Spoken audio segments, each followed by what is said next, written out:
I'm turning the battery on right now, and you can see that it has 4 bars, and of course I'm turning the inverter on as well, and you can see that the inverter just turned on is giving us 92 watts.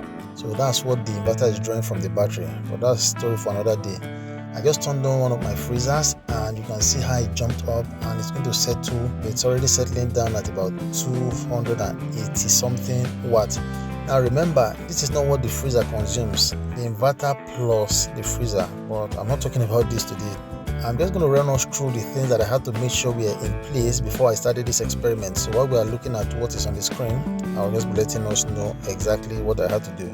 Now, before you carry out this kind of experiment, you have to make sure that your battery is fully charged. And there are 2 ways you can charge your battery, so you can do both.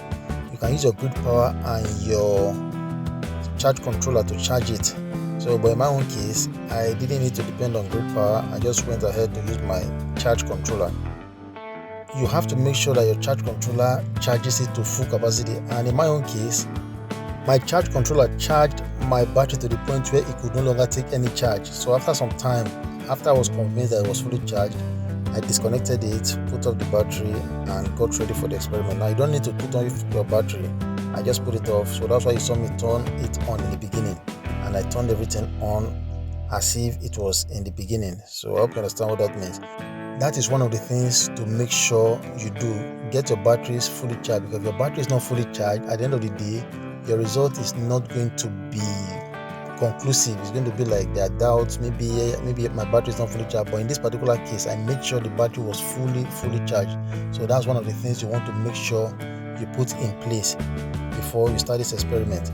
One of the things the manufacturers do is they tell us that the battery, sometimes they tell us that we can get 100% capacity from it, sometimes they tell you that you can get 50%, 80%, but lithium batteries generally they fall around that 90 some percent, and this particular one falls on 95%.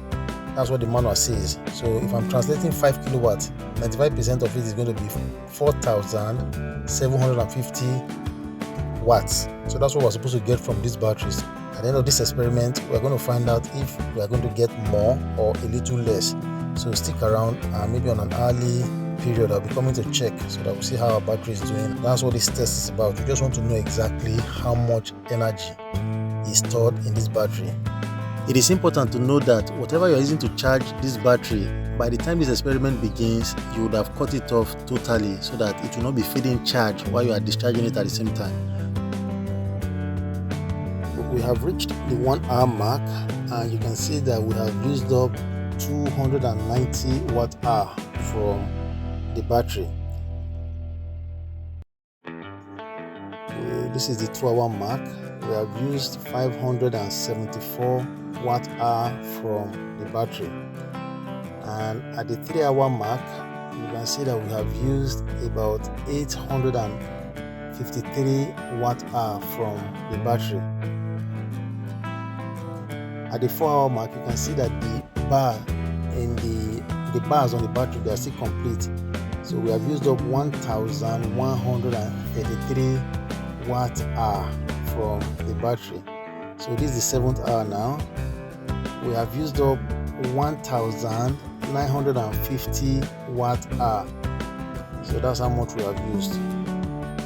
I came back again around 10 hours time, and you can see that we have used 2,758 watt hour. So that's what we have used now after 10 hours. So this is the 11th hour. You can see that the bar has reduced to 2, and our battery has used up 3,012 watt hour. So this is the 12th hour now. You can see that we have climbed up to 3,274 watt hour. So the 13th hour, you can see that we only have 1 bar right now, and the energy has climbed to 3,532 watt hour. So this is the 14th hour, still on 1 bar, and we are at 3,793 watt hour. At the 15th hour, you can see that we are getting 4057 watt hour. So 15th hour 35 minutes, we are getting 4202 watt hour. So we are closing in on the end now. So 15 hour 40 minutes, we are getting 4217 watt hour.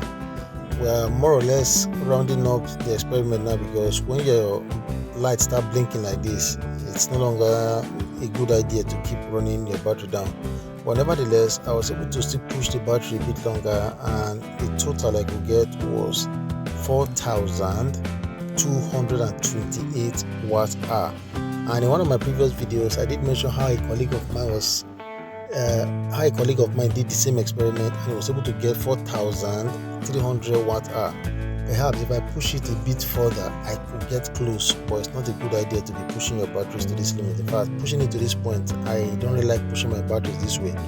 I told us that the expected capacity is supposed to be 4750 watt hour.